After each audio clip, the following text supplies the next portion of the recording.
me faltará. Descansa-me em verdes pastos, guia-me mansamente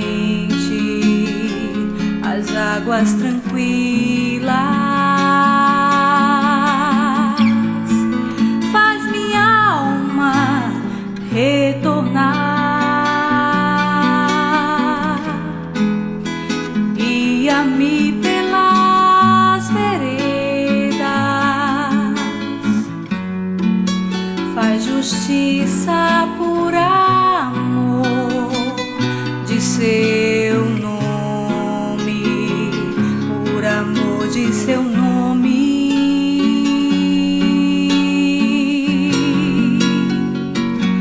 Ainda que andasse pelo vale da morte, não temeria mal nenhum, porque tu estás comigo, o teu bastão e o teu cajado me confortam.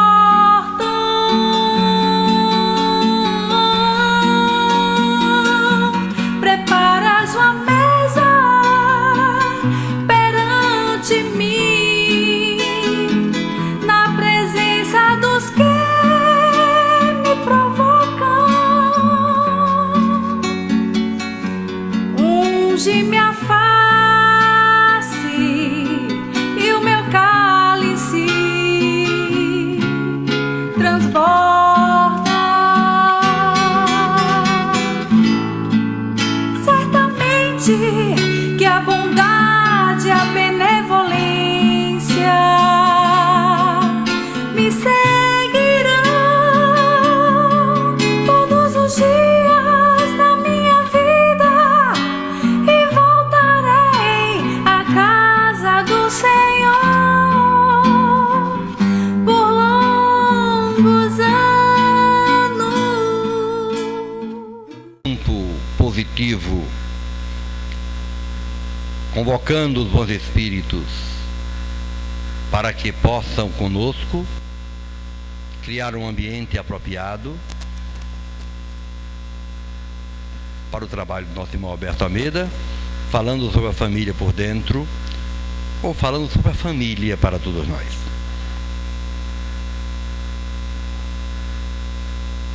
Senhor Jesus,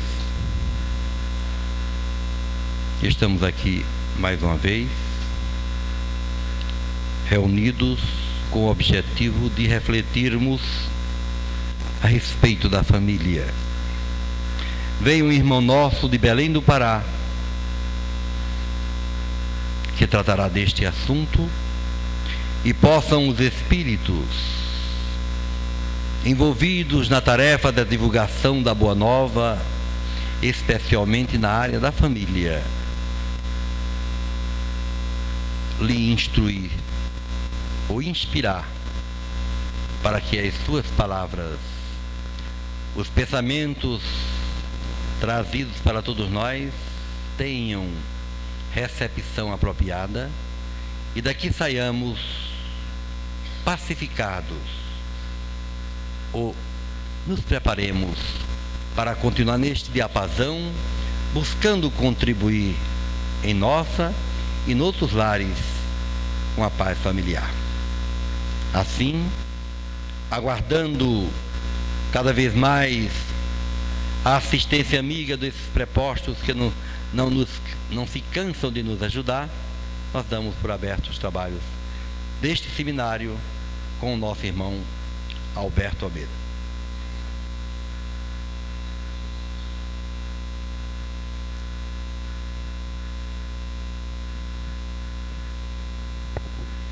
Nosso irmão Alberto Almeida, ele é médico, homeopata, terapeuta, especialista em vidas passadas. Com vocês, Alberto. Receba um abraço carinhoso do Açaí.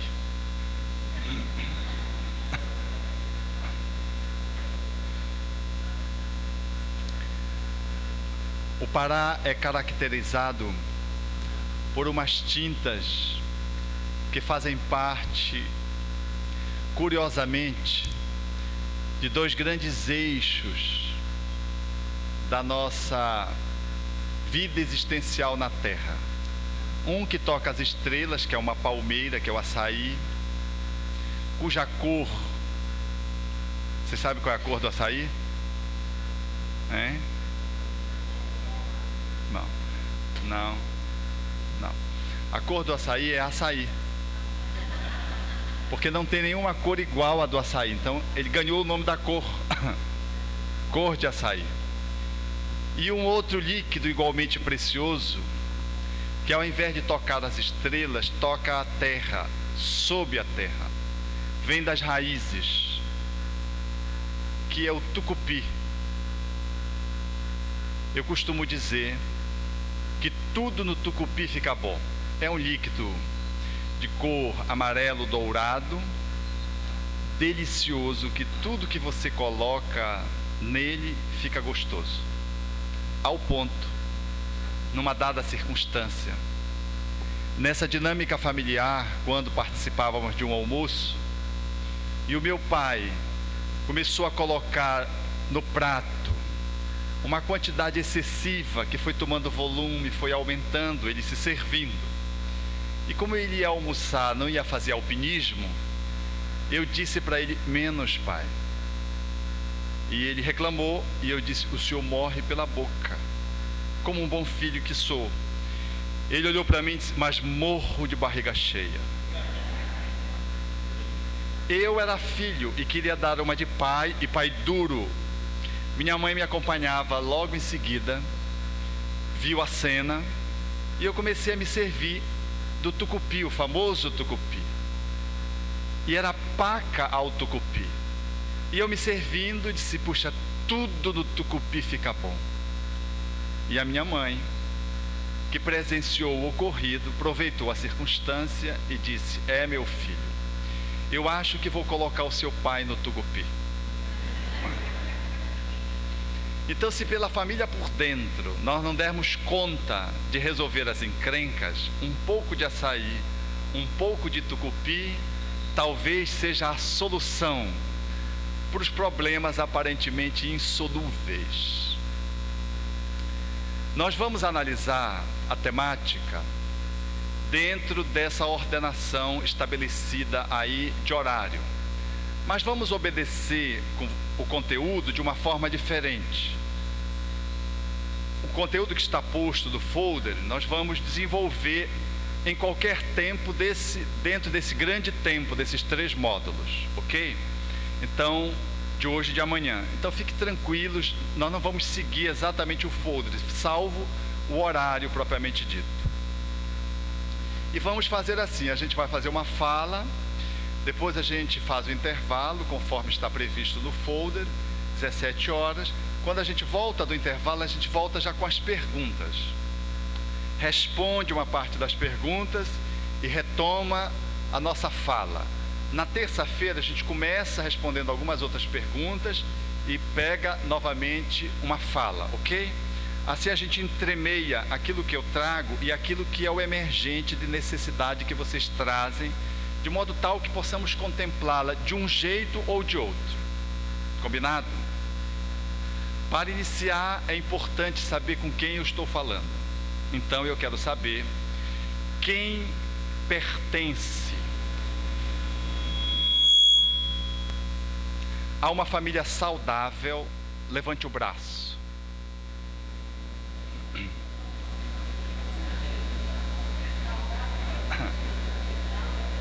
Saudável, uma família que funciona bem.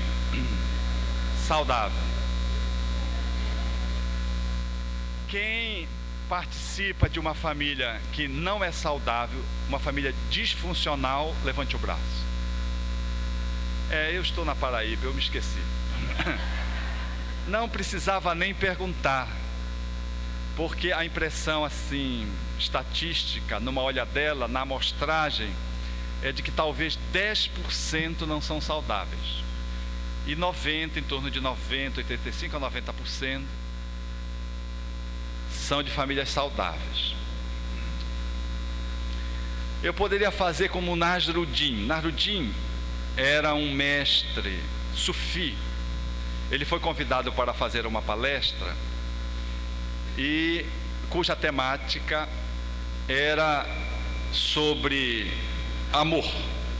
E ele chegou e perguntou: o que vocês conhecem do amor? E a plateia toda não levantou o braço. Ele disse: como vocês não conhecem nada, eu vou me embora. Ele levantou e foi embora. Convidado de novo para falar sobre o tema, que deixou a plateia frustrada, ele chegou e perguntou: quem conhece sobre o amor? Aí a plateia toda levantou o braço, porque já sabia. Aí disse: como vocês já conhecem, eu vou embora. A plateia era paraibana, por certo, porque convidaram ele pela terceira vez. E ele voltou para falar do mesmo tema, amor. E quando ele perguntou: quem conhece amor? A plateia combinada, a metade levantou, a outra metade ficou com o braço abaixado. Ele disse: já que a metade sabe, a metade não sabe, a metade que sabe ensina para quem não sabe. E foi embora. Me deu vontade, me lembrou Nasruddin quando vi 90% das pessoas levantarem o braço. Não tem o que se falar, todo mundo é saudável. É tipo um médico que vai atender uma pessoa que não tem problema, não tem sintomas. O que é que você tem? Nada. Qual é o seu problema? Nenhum. O que é que você está fazendo aqui? Não sei. Muito bem. Mas vamos avaliar mesmo se efetivamente esses 90% eles não reveem a sua posição, quem sabe, ou aqueles 10% não se deem conta que também são saudáveis e nem estavam avaliando isso. A gente analisa uma família saudável quando nós, primeiro, focamos na importância da família. Allan Kardec haveria de propor uma questão fundamental em O Livro dos Espíritos, quando indaga que efeito teria para a sociedade se houvesse o abolimento dos laços de família. E os espíritos responderam: uma recrudescência do egoísmo. Uma resposta bem sintética para uma problemática bastante avantajada. Na família, a maior disfuncionalidade da família, quiçá, seja o egoísmo. E se deixarmos que esse egoísmo ele se estabeleça, haverá na sua recrudescência o relaxamento dos laços de família, bem como o relaxamento dos laços sociais, bem como essa dificuldade desaguará nas relações nacionais e internacionais.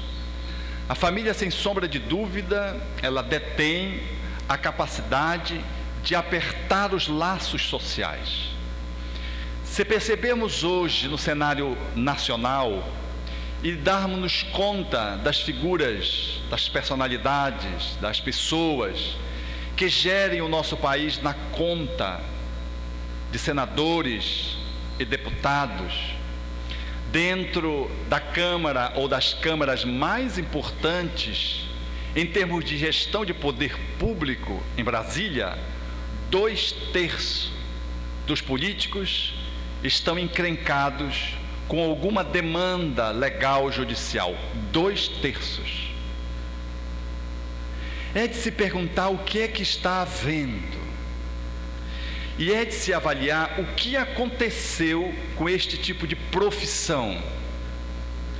Qual é o problema que faz com que um grupo exceda de tal modo em maioria e chegue a esse score assustador de 2/3 estarem envolvidos com demandas processuais? Necessariamente precisamos estar atentos de que esse cenário, ele fala um pouco da realidade nossa, do povo brasileiro, considerando que nada acontece por acaso e de que esses homens públicos, além de eleitos, eles são emergentes das entranhas das famílias brasileiras. Todos eles foram filhos, são pais, avós, todos eles tiveram avós. Quando vamos olhando, figuras como Pedro Simão, Jefferson, lá do Amazonas, homens o exercício político, pelo menos até onde se pode avaliar, são de uma dignidade, de uma gestão imaculada, que causam constrangimento àqueles que são seus pares, quando vão tratar das coisas públicas, tal a honradez. Nós precisamos centralizar a atenção e pensar muito bem qual é a diferença que faz entre um excelente político e um político medíocre, a exemplo de tantos outros que em número excede os primeiros e que foram colocados no cenário nacional para gerir o erário público, as coisas públicas, estabelecerem a gestão política do país no campo legislativo. Quando nós nos damos conta disso e percebemos que este nada mais é do que um retrato daquilo que se passa nas camadas sociais, nas entranhas com que nós nos envolvemos no dia a dia, nos vários grupos sociais, vamos percebendo que esse jeitinho brasileiro, o famoso jeitinho brasileiro, ele tem duas faces. Uma é muito saudável, porque o jeitinho ele fala de flexibilidade, e uma outra que pode ser perversa, porque ele fala de permissividade. A título do jeitinho, você se sente com a condição de ser sempre a exceção. Você sempre acha que tem que ter um jeitinho para você. Até na hora de desencarnar, nós queremos um jeitinho de Deus, para a gente ficar mais um pouco, e a gente é capaz de fazer uma barganha com o Dr. Bezerra de Menezes, ou com qualquer outro espírito luminar, ou com o próprio Cristo, ou com o próprio dono de tudo, Deus, e fazer uma negociação. E em regime de exceção, você quer que se subtraia esse caminho para onde caminha a tua vida física, ou de um filho que está num processo grave, caminhando para a desencarnação. E você solicita, não para que se faça injustiça, mas para que haja um jeitinho divino, uma concessão. E quando você faz, você se sente na posição da exceção, como se Deus precisasse olhar para você como um filho especial, como se os outros não o fossem. Essa forma de lidar, ela traduz um pouco, portanto, o nosso desempenho pessoal, o nosso jeito pessoal com que nós nos movimentamos na vida. Quando olhamos no macro, nós temos uma realidade assustadora. Quando nós olhamos no pessoal, no micro, nós nos damos conta de que esse efetiva ocorrência que se dá no macro, ela tem muito a ver conosco, porque também o mesmo jeitinho político que cede às vezes para a corrupção, ele se estabelece no nosso comportamento pessoal, no nosso cotidiano, quando a gente acha que para nós precisa ser diferente, seja num guichê do supermercado, de um banco, ou seja com o divino, quando diante de uma situação dramática. Para que a gente possa dar-se conta de que essas coisas estão muito interligadas, nós vamos perceber entre essa realidade que nós aqui situamos macro e essa micro que somos nós mesmos, enquanto pessoa, enquanto indivíduo, tem a família. A família, ela está exatamente como um grupo social majoritário em termos de importância, fundamental para a formação do indivíduo, mas também para exportar caracteres no homem para a vida comum. A família, ela é o laboratório por excelência para modelar o homem de bem, bem como ela deve ser a responsável para fazer esse movimento de alocação, de deságue, de exportação de homens que possam exercer a cidadania. A família é, portanto, a interseção entre eu, que quero evoluir, e um grupo social no qual eu possa ensaiar a minha evolução. E esse grupo social menor chama-se família, composta de 2 membros, 3 membros, às vezes 10 membros, família nuclear, aquela microfamília. Não falo da parentela, que já é a família mais extensa, parentela consanguínea. Eu estou falando da família nuclear. Então, uma família nuclear é ali que se forja o político que vai fazer as falcatruas, ou político como um Pedro Simão, que é capaz de enfrentar publicamente os seus companheiros, os seus pares, e ter a autoridade moral de fazê-lo, sabendo que vai ser recerceamento do partido, que vai ser visto de revés pelos outros companheiros dos outros partidos, mas se posiciona. Porque essa gestão, ela se passa na construção de valores e princípios que são forjados não do indivíduo só com ele mesmo, mas sim do indivíduo em relações que se estabelecem, sociais. E essas relações sociais, elas acontecem de forma mais marcante na estrutura familiar. Nós temos lá a matriz da nossa identidade. Nós somos, em maior ou menor medida, o que a família projetou dentro de nós mesmos. Nós somos herdeiros, em grande parte, de tudo quanto recebemos nesse circuito microsocial, a partir do que eu sou na interação com as outras pessoas que dividem esse espaço existencial que está cercado por paredes, mas que não é delimitado pelas paredes, chamado família, que é um conjunto de relações regidas por leis profundas, leis que, para serem derrogadas, não obstante não estejam escritas, é muito difícil, leis às vezes cruéis e às vezes leis extremamente sábias, que nós construímos no nosso processo de relacionamento na família nuclear. Então, a família, efetivamente, é ela quem vai nos dar o tom do que vai ser o macro e o tom do que vai ser o micro. É da responsabilidade da família, enquanto o menor grupo social, primeiro e maior, é da sua competência gerir o grande homem público, mas o grande cidadão comum, bem como proporcionar que o indivíduo, enquanto pessoa, dando conta do seu movimento na sua privacidade, ele possa ser alguém que responda às demandas internas adequadamente ou não, e responda às demandas externas adequadamente ou não, dependendo da forma como ele bebeu na família a linfa pura do amor, dos ensinamentos evangélicos, das leis divinas, ou da contaminação envenenada de uma relação familiar profundamente destrutiva, esmagadora,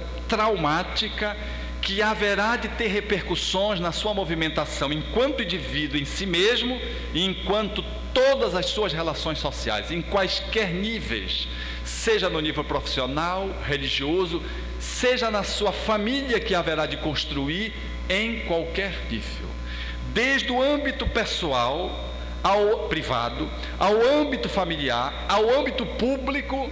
Ele refletirá o muito ou pouco dessa inserção que ele fez na família. Por isso, meus amigos, a família, quando os espíritos disseram a Allan Kardec da importância dela, talvez nós ainda teremos que avaliar em maior profundidade o grau de importância na família na reconstrução de uma nova era, de um mundo novo, a partir, portanto, da sua contribuição, estabelecendo o caráter, estabelecendo o homem por dentro, para que ele por fora seja um homem que reflita em algum nível a divindade, dando conta de desempenhar os diversos papéis sociais que ele precisará fazê-lo, seja como pai, como mãe, como profissional, como cidadão, em qualquer papel social, religioso, que ele será chamado, portanto, a desempenhar. Daí a importância desse núcleo. E daí a importância da minha pergunta. Você pertence a uma família saudável? Porque se nós tivermos uma família saudável, nós vamos ter, com certeza, a proliferação de homens de bem. E, consequentemente, os grupos sociais, eles vão se beneficiar dessa construção. Para que a gente possa identificar se a nossa família funciona adequadamente ou não, e até checar se ela é saudável ou não, eu gosto muito de lembrar, e já fiz isso aqui uma vez, lembrando de uma metáfora que se utiliza muito na Amazônia, que é a do boi de piranha. Conhece a história do boi de piranha? Quem conhece, levante o braço. Os que conhecem, contam para os que não conhecem. Quando na Amazônia você quer passar uma boiada num rio cheio de piranha, você escolhe o boi mais caraquento, chechelento, velho, caquético, feridento, escarifica mais as feridas dele, portanto, expõe o sangue e faz esse boi velho, caraquento, chechelento passar no rio primeiro. As piranhas fazem o quê? Quando as piranhas o atacam, ele pega a boiada e faz com que a boiada faça a travessia de uma margem a outra ilesa. A metáfora do boi de piranha, ela se ajusta quando vamos olhar a família. A família, ela é um sistema, porque ela envolve relações sociais de vários espíritos que reencarnaram, cada um apresentando uma demanda individual, mas também se ajustando a um plano coletivo, ali posto enquanto família.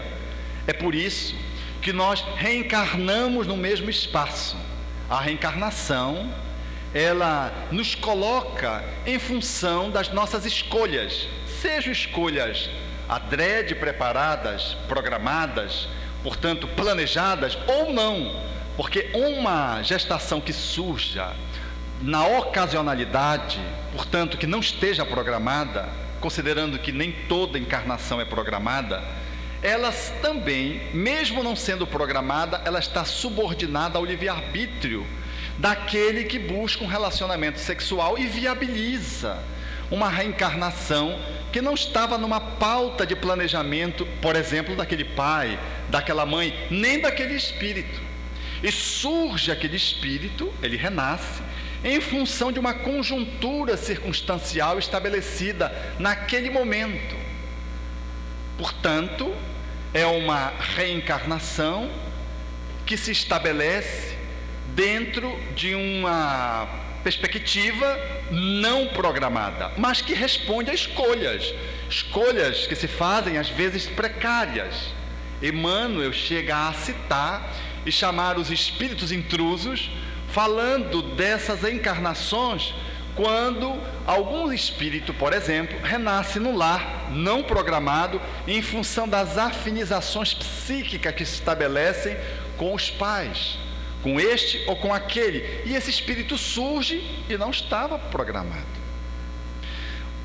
No entanto, muitas encarnações e muitos lares fazem um planejamento, seja numa, seja noutra, nós nos encontramos num espaço que é responsável pelas nossas escolhas, mais consciente quando estávamos no mundo espiritual, ou menos consciente quando elas acontecem irresponsavelmente pelas nossas movimentações já encarnados, inapropriadas, indevidas. E estamos ali no encontro, compondo um grupo familiar que apresenta características, portanto, relacionais e que tem ali um projeto de vida que envolve cada pessoa, alguns fixados de uma forma bastante pensada, analisada no planejamento e outros não.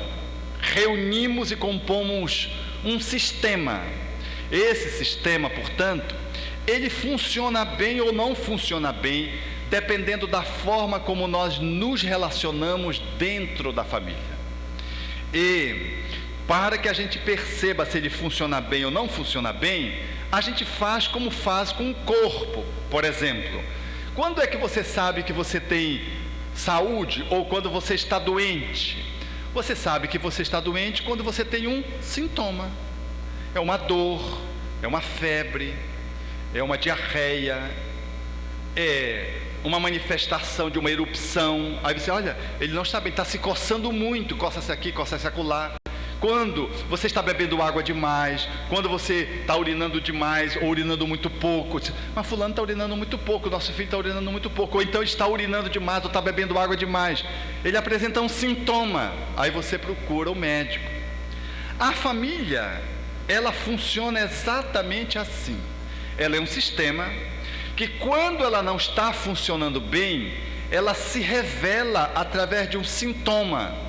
E esse sintoma, ele comparece na dinâmica familiar através de um membro da família ou mais, que traduz a realidade momentânea que aquela família está experimentando. Em outras palavras, quando um membro mais sensível, ele revela através de sintomas que ele mesmo representa, nós observamos que aquela família, ela está com dificuldades, ela não está funcionando bem. E quando é que isso acontece? Quando um membro da família, por exemplo, deriva para um comportamento irreverente na família, ou quando um filho ou uma filha escorrega para o uso dos aditivos químicos, ou quando, por exemplo, o pai daquela família começa a beber, que já bebia, e começa a beber muito mais, e chega trôpego em casa. Quando aquela mãe daquela família, ela começa a apresentar manifestações histéricas no seu comportamento, numa irritabilidade contínua. Quando um filho assume um comportamento, de repente, violento e que se repete com intervalos a cada vez mais curtos. Quando alguém naquela família deprime e entra num processo depressivo. Quando surge, do nada, um processo obsessivo envolvendo uma criança de 3 anos de idade. Quando, portanto, surge algum tipo de dissintonia, de desajuste num dos membros da família, o que é que nós fazemos habitualmente? Tem 2 formas de olhar. Uma, a gente olha e diz, papai está bebendo muito. Ou então, nossa filha deprimiu. Ou então, o nosso filho está usando maconha. Ou, nosso filho está violento.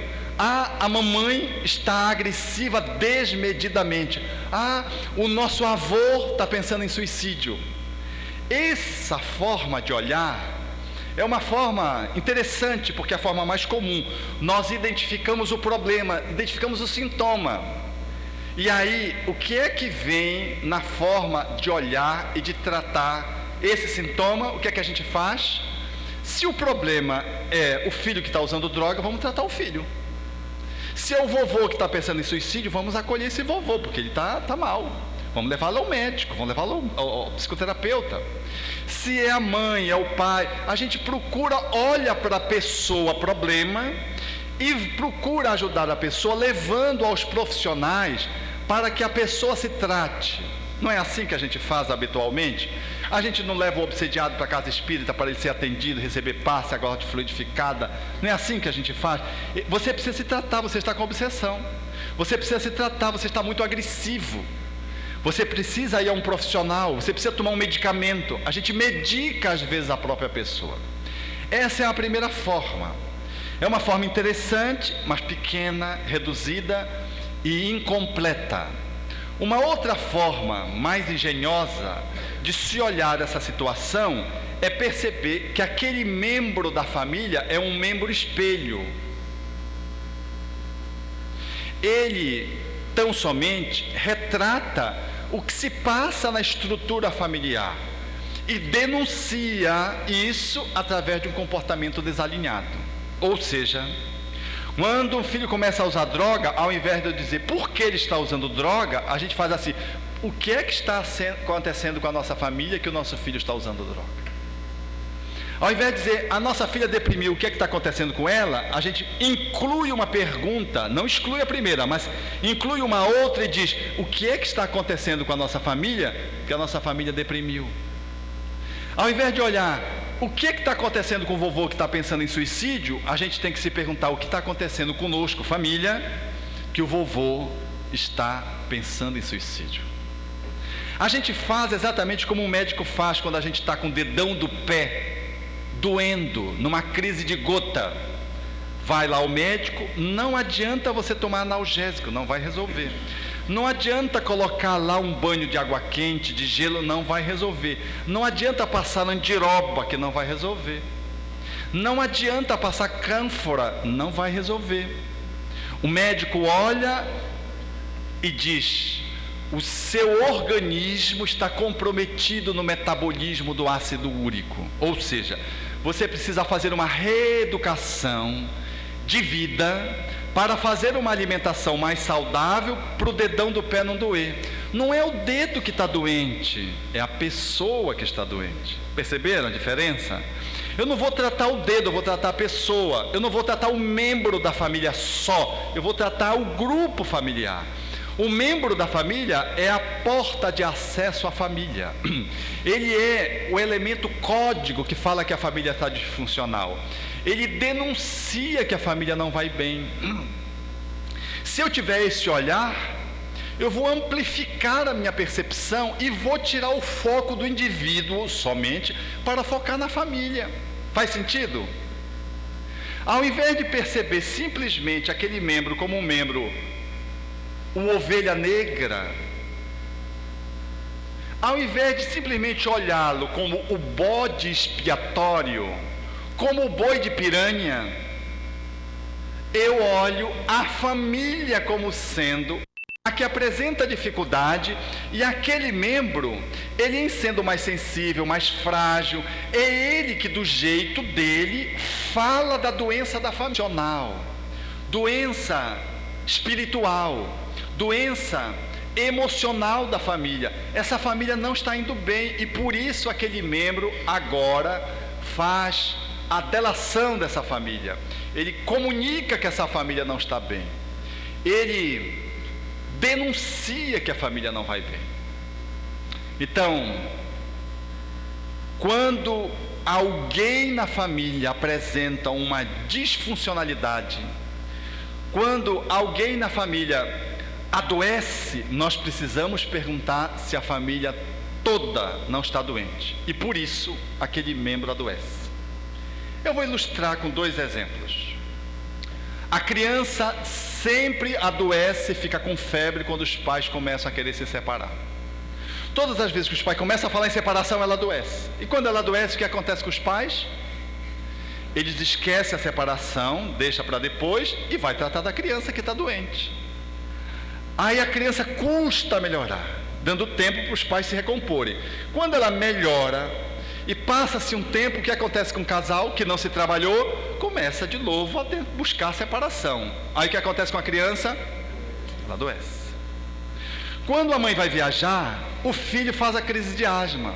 Eu tinha um jovem que dizia assim: doutor, mamãe vai viajar, o senhor já sabe o que é que eu tenho. Ele estava com asma.